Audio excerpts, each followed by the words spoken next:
नमस्कार दर्शक बंधु आपण को आम चैनल को स्वागत। आज भिडियोटी बिछा राशि व्यक्ति विशेषों बहुत गुरुत्वपूर्ण रही।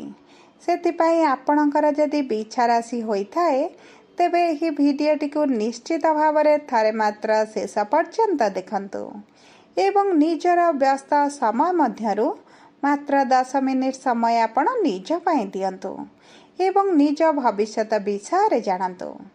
देखंतु दर्शक बंधु दीर्घ दिन पर माने यही मे मासरे 3टी बड़ ग्रहंकर राशि परिवर्तन हेबा जहा फल रे आपणकर यही मे मासटी बड़ प्रभावित हेबा एवं यही 3टी ग्रहंकर राशि परिवर्तन आपणकर किछिटी क्षेत्र रे शुभ फल देब एवं किछिटा क्षेत्र रे आपणको अशुभ फल मध्य देई पारे। तेबे आसंतु आगकू जानिबा आपणकर स्वास्थ्य शिक्षा प्रेम संपर्क वैवाहिक जीवन पारिवारिक संपर्क आपणक क्यारियर एवं व्यापार वाणिज्य उपरे एही प्रमुख ग्रह मानकर राशि परिवर्तन किभଳି प्रभाव पकाउछंती।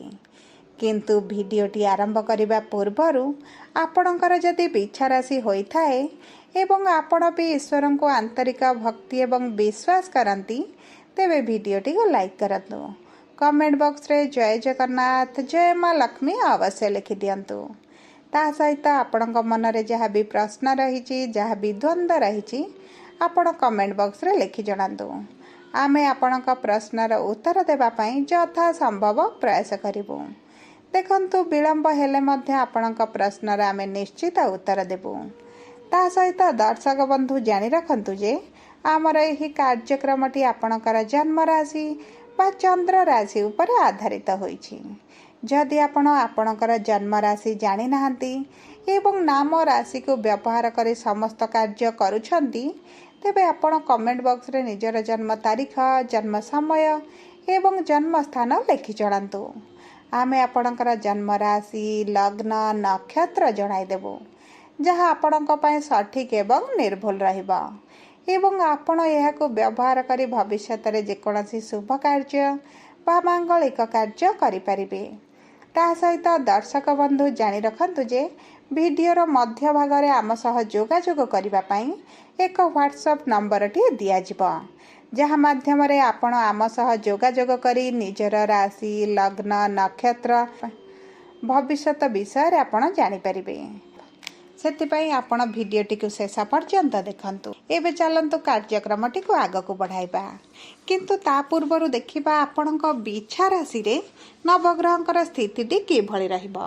देखंतु आपणकर पंचम गृह रे राहु शुक्र शनि एवं बुध षष्ठ गृह रे सूर्य सप्तम गृह रे देवगुरु बृहस्पति नवम गृह रे मंगल एवं एकादश गृह रे केतु विराजमान करिछंती जहाँ फल से ही गृह गुड़िक अधिक प्रभावित हेबा। किंतु सर्वप्रथमे आसंतु देखिबा आपणकर स्वास्थ्यटी किभଳି रहिबा। देखंतु राशि चक्रर प्रथम गृहरु आपणकर स्वास्थ्यटी जଣା पड़े किंतु आपणक राशिर स्वामी आपणकर नवम गृह बा भाग्यर गृह रे अछंती जहाँ फल रे आपणक स्वास्थ्य रे गंभीर समस्या आपण देखिबे नाही। जदि भी पूर्वरु गंभीर समस्यार सम्मुखीन हेउछंती पीड़ा व्यथा कष्ट रे अछंती ताहा मध्य धीरे धीरे दूर हेबा आरंभ हेबो आपण उपशम पाइबे। किंतु आपणकर किछिटा ब्लड रिलेटेड समस्या देखा दे पारे सेति प्रति आपण टिके दृष्टि देबे। आपणक खाद्य पानीय उपरे दायित्व न नेला आपणकर मोटापा मध्य बढ़ी पारे। एबे आसंतु जानिबा आपणकर प्रेम संपर्क शिक्षा एवं संतानर जोग विषय रे। देखंतु पंचम गृह रे 4टी ग्रह एकत्र अछंती राहु शुक्र शनि एवं बुध एवं यही गृह रे राहुंक प्रभाव रे शनि विराजमान करिछंती जहाँ फल रे आपणकर प्रेम संपर्क रे किछिटा मनमालिन मतांतर भली परिस्थिति देखा जाउथिबो। किंतु मे मास 18 तारिख पर राहु जेतेबेले पंचम गृह त्याग करिवे आपणक संपर्क रे मधुरता आसीबो आपणक संपर्क रे निकटतरता बढ़िबो उभय को समय देबे एवं बुझिबा आरंभ करिवे मान सम्मान बढ़िबा सहित आपणकर साथींकर आपणक प्रति प्रेमर भावना मध्य वृद्धि पाइबो जहाँ फल रे उभय विवाह बंधन रे बांधी हेबा पई मध्य चिंता करि पारंती एवं आपणक विवाह करिबा पई मध्य भल समय रहिछि कारण गुरु आपणकर विवाहर गृह रे विराजमान करिछंती तेणुकरी एही समयटी आपणक पई शुभदायक रहिबो। जदि आमे आपणकर शिक्षा को देखिबा तेबे आपणकर मंगल जेहेतु भाग्यर गृह अछंती शिक्षा मध्य आपणकर भल रहिबा। आपण कॉम्पिटिटिव एग्जाम दियंतु इंटरव्यू दियंतु एंट्रांस दियंतु आपण परिश्रम अनुपात निश्चित शुभफल प्राप्ति करिवे। ता सहित आपणकर मनपसंदर कॉलेज रे एडमिशन होई जिवो आपण मनपसंदर कोर्स मध्य करि परिबे एवं शिक्षा पई जदि विदेश जीवाको चाहुचंती ताहा मध्य आपणक पई सहज होई जिवो। जदि आमे आपणकर संतानर जोग को देखिबा तेबे संतानर जोग मध्य बहुत भल रहिछि कारण गुरु आपणकर सप्तम गृह रे अछंती एवं अष्टम गृह को गोचर करिवे जहा फल रे गुरुंकर दृष्टि आपणकर संतानर गृह को रहिबो। एही समय मध्य जदि आपण संतान प्राप्ति पई चेष्टा करंती तेबे आपणको संतान सुख मिल जिवो। पूर्वर जहाँ भी बाधा विघ्न समस्या सम्मुखीन हेउथिले सेही सब समस्या आपणकर दूर होई जिवो। आपण निजर कर्म करंतु डाक्तरंग सह परामर्श करंतु आपण संतान सुख निश्चित पाइबे कारण भाग्य आपणक साथ देव। शुभ ग्रह देवगुरु बृहस्पति दृष्टि रही सेतिपई जे नवविवाहित दंपति संतान पई चिंता करुछंती प्लानिंग करबा को चाहुछंती तेबे सेमाने एही मे मास 15 तारिख पर संतान पई चेष्टा कले फलप्रद हेबे।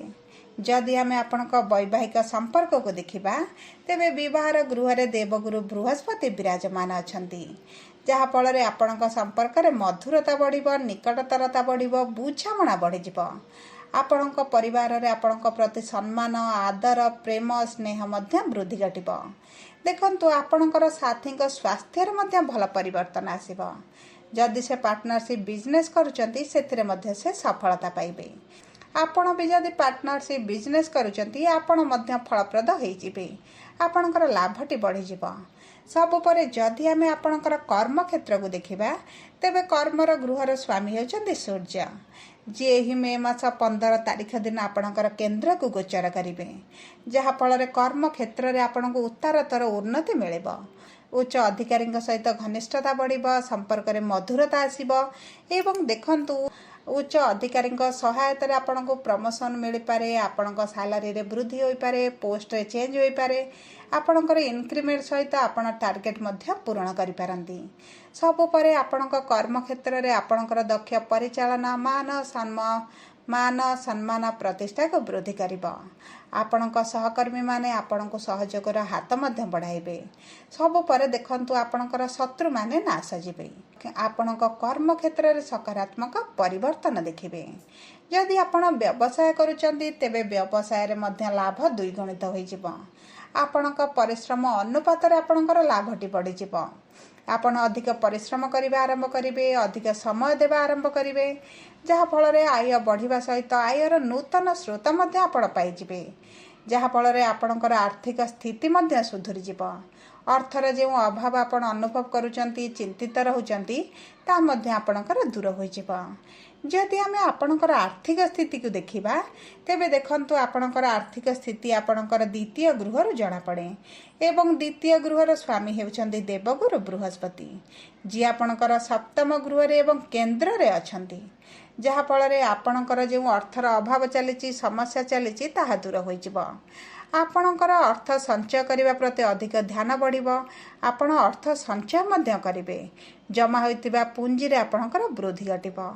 आपण किछि नूतन बिजनेस आरंभ करिबा पई मध्य चिंता करिवे निज भोग बेलास पई मध्य किछि खर्च करि पारंती। देखंतु एही मे मास रे आपणक जीवन रे बड़ परिवर्तन आसीबो एवं एही परिवर्तन सकारात्मक रहिबो।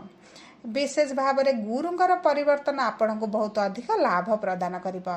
जदि आपणकर बिछा राशि होइथाय एवं अधिक शुभाशुभ फल आशा करूछंती तेबे आपण प्रतिदिन मंगलंकर बीज मंत्र जप करंतु विष्णु सहस्र नाम पाठ करंतु प्रातः समय रे प्रभु सूर्य को जल अर्पण करंतु एवं चेष्टा करंतु आपण हनुमान चालीसा पाठ करिबा पई एहा आपण को बहुत अधिक शुभ फल प्रदान करिबा। जदि आपणकर बिछा राशि होइथाय तेबे भिडियोटी किभଳି लागला कमेंट बॉक्स रे लिखि जणांतु। जदि आपणक प्रियजनकर बिछा राशि होइथाय तेबे भिडियोटी तांका सह शेयर करंतु। जदि प्रथम थर आम चैनल को आसीचंती चैनल टी को सब्सक्राइब करंतु।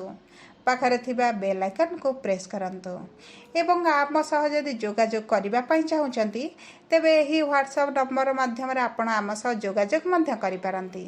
ଧନ୍ୟବାଦ।